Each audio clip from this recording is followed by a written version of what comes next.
Dear Mayor Keisha Lance Bottoms, I saw the clip where you were being touted by many as a potential governor, VP candidate, and the person that this country needs. I have some concerns, and I feel your speech is being used by those who do not have the best interests of the citizens of Atlanta, nor people who we consider to be Black or of African descent as a whole. So I thought I'd drop my thoughts on this beat, and we'll go from here and see what happens.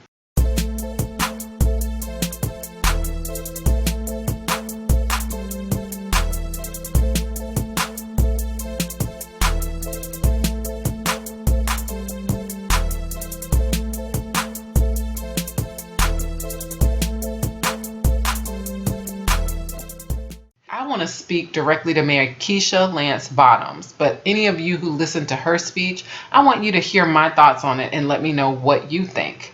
So I'm going to attempt to touch on several points that just really jumped out at me, and also lended themselves to an articulation of maybe a different perspective than a lot of what we've been getting. The goal is that we empower ourselves to do better, be better, have better, and to overcome white supremacist oppression and domination as we have experienced in this country since its inception. So I just want to talk to you about a few of the main points that were in Keisha Lance Bottoms' speech, because it is being used a lot by both sides of the coin, whether you are pro Black Lives Matter or pro All Lives Matter. This same speech is being used by both sides to do one thing and one thing only: attempt to encourage people of African descent to just be silent and let it go. The first quote that I want to address is where you said, "I did what a mother would do." We get it. You're a mother. As a mother myself of 3 children with beautiful melanin in their skin, no offense, but you're elected to lead. When I go to work, I do the job that I'm hired to do, and I honor my family in my service. At most, we hoped your status as a Black mother would help you lead with empathy, to make decisions in the best interests of your constituents. That includes your Black constituents and others alike. To hopefully ensure that as Atlanta thrives as a whole, the Black community would be less disenfranchised, or better yet, not disenfranchised at all. So while I respect that you needed people to understand that you're a mother too, please note that that doesn't guarantee clarity or effectiveness of service in this particular situation. The next quote that I'd like to address is where you say, "You're not going to out-concern me or out-care about where we are in America." I'm going to assume I know what you mean when you say out-concern and out-care, that really you mean that we're never going to exceed the level of care and concern that you have for our country. And that's neither here nor there for me. Why do you act like all the rioters are AT-aliens and that they are a greater danger to your child than a corrupt, unchecked police department? Like, it would seem that you are more worried about the rioters than the police in terms of who are the wrongdoers or potential wrongdoers or the problem in this situation. So I guess my point is this. Yeah, you're concerned. Yeah, you care. I'm going to assume and accept that at face value. But why is it that you think that the best placement of your anger and energy is at corralling the rioters instead of dealing with the issue within the police department and other leadership, as white supremacy has always been a foundation and is wiggling its way back to the surface? I guess my point is this. Why is this the first time we've seen you outraged since all of this started? Why are you spewing all of your vitriol toward the accused rioters and telling everyone to go home? Like, if everyone had gone home when you said it, then what? Nothing. Because here's the deal. You cited Dr. Martin Luther King Jr., and I'm going to get back to that a little bit later when we get to that part of your speech, but they wanted him to go home too. And he was treated like he was just a troublemaker. He was treated like he was public enemy number 1. His own daughter, who lives in your city, cited the fact that most of the people quoting him right now would not have been on his side or the side of right at the time that he was alive. They wanted him quiet, they wanted him out of the way, and many of them wanted him dead. So you are echoing the sentiments of the people that killed him when you tell the rioters and the protesters alike to go home. Because up until then, you hadn't done some of the things that you seem to be doing now. Would you have taken the same level of action? Would you have been as passionate about it? Would you have been as desperate about it? We may never know. Also, you mentioned praying for your kids. In other times, it might have been nice to hear about you praying for your children, like so many other mothers across this country have been doing and are doing even more vehemently lately than we did before. But as the leader of your jurisdiction, with direct authority and influence that could impact the very thing we're concerned about, the police department and other ways that our children are being placed in danger by white supremacist efforts, this is no better than being the 100,000th person to send thoughts and prayers to families who've lost a loved one. This means absolutely nothing to the people you lead, to the people that you govern. They need you to do just that.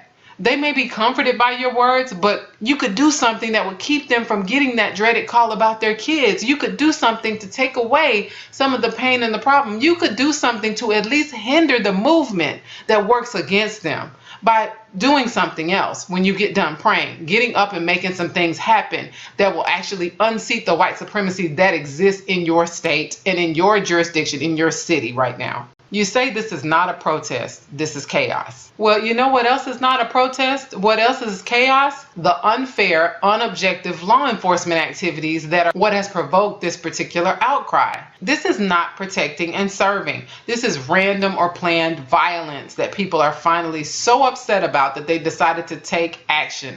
And the reason people are taking action is because right now, the organization that is supposed to be protecting and serving is allowing people to do harm to the very nation that they're supposed to be serving. You don't have to be Superwoman to contribute in the ways that you can. You just have to gather your thoughts, and if you're going to speak for impact in times like these in a way that will help the cause of the people that you say that you want to protect. And if you're willing to reprimand the looters, keep that same energy and put the police department on notice when acts of impropriety are brought to light. So don't wait.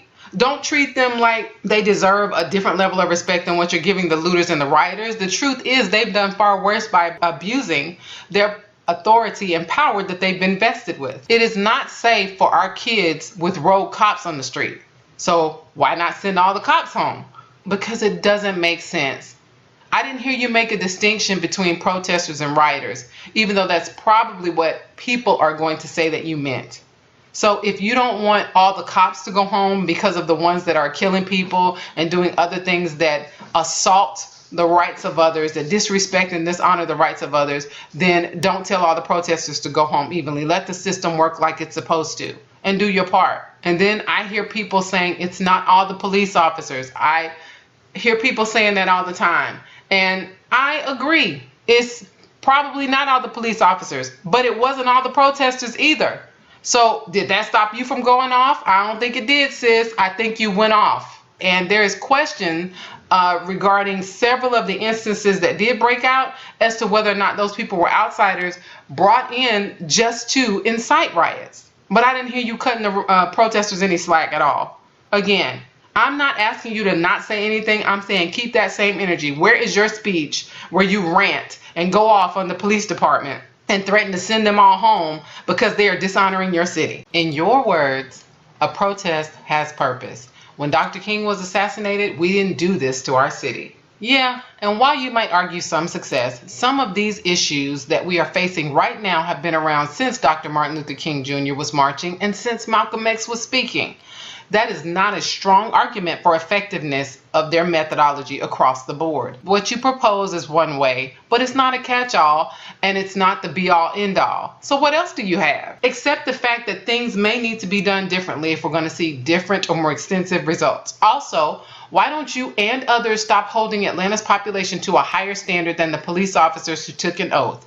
That's what led to this chaos, as you put it earlier, in the first place. Here's what concerns me about your speech and so many others. It's like you're madder at the looters than you are at the murderers. You know, you're doing the same thing that has been done for so long to ensure that oppressors are not held accountable for hurting others. But instead, those who they oppress are being held accountable and held to a standard of behavior that supports and protects the oppressor's right to stay oppressing. So it's like you're shushing the abuse victim to keep her from crying too loudly. And that's what these protests and riots really are, right? After all, your hero, Dr. Martin Luther King Jr. said, riots are the cries of the unheard.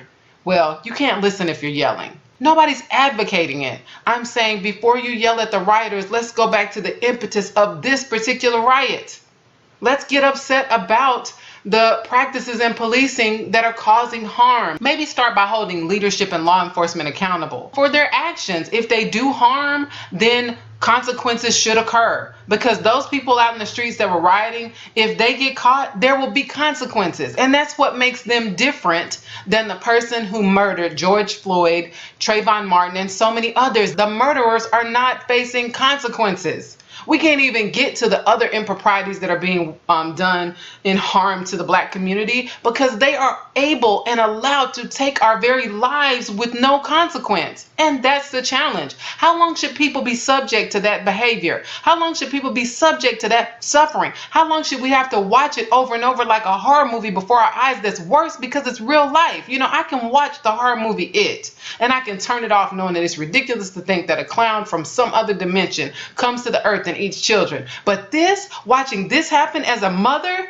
is gut-wrenching. And you want me to be quiet while this happens? You want people to be quiet while it happens? I tell you what, I'll bet you if you invest the same amount of energy into making sure that policing is done in a manner that is safe and conducive to community togetherness in your area, and if you create a blueprint for that, because if it works for you, then let's let it work for other cities. I'm sure that it will be much easier to police the streets. I am almost positive that you won't have riots, because riots weren't happening before this went down, before it triggered us again. And it probably will stop. The riots will stop when it's done.